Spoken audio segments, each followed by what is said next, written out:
How's it going, everyone? Welcome back to Sector 6, and today we're going to be talking about the unknown journey, which is something that's kind of been brought up quite a bit. It's kind of the final thing that we see at the end of Final Fantasy VII Remake, and it's something that the devs have kind of invoked over and over again. So we're going to quickly talk about it because it's come up again.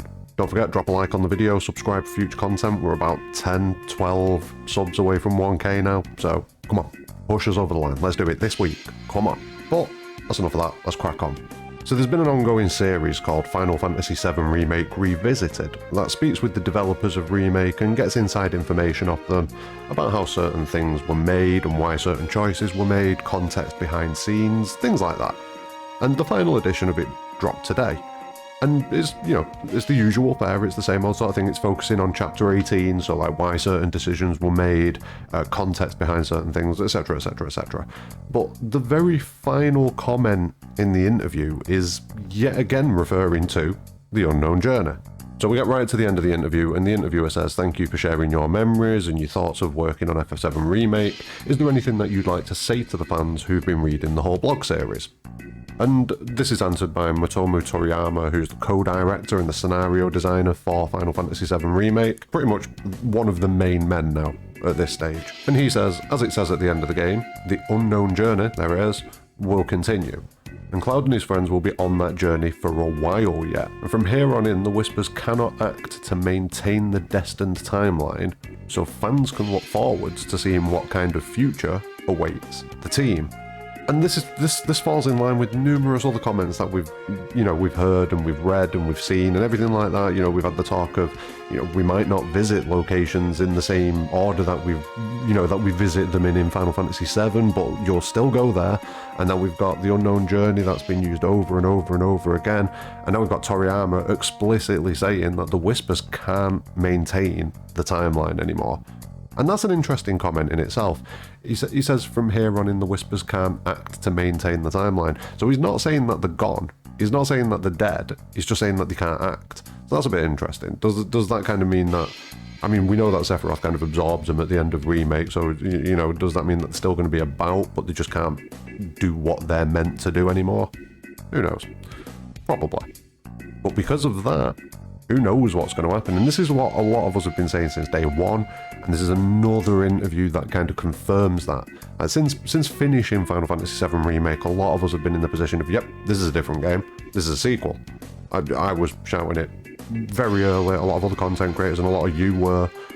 And each one of these interviews that comes out and kind of pokes at this unknown journey kind of thing, it just pushes further and further in the direction of this is not just going to be a little bit different. It's not going to be Final Fantasy VII with expansion. No, this is different. This is a different story. This is a continuation of the story. And it does have some possible implications as far as Crisis Core Reunion. Could Crisis Core Reunion end up being the genesis of everything that goes on in Final Fantasy VII Remake and the project beyond Remake like Rebirth, etc.? Could we see that moment happen in Crisis Core Reunion? Who knows? But we're getting pretty solid indications that whatever goes down in Crisis Core Reunion, whether it stays the same or whether there are differences that are tangible and that affect the timeline, going forwards from the end of Remake, things are shaping up to be quite a bit different.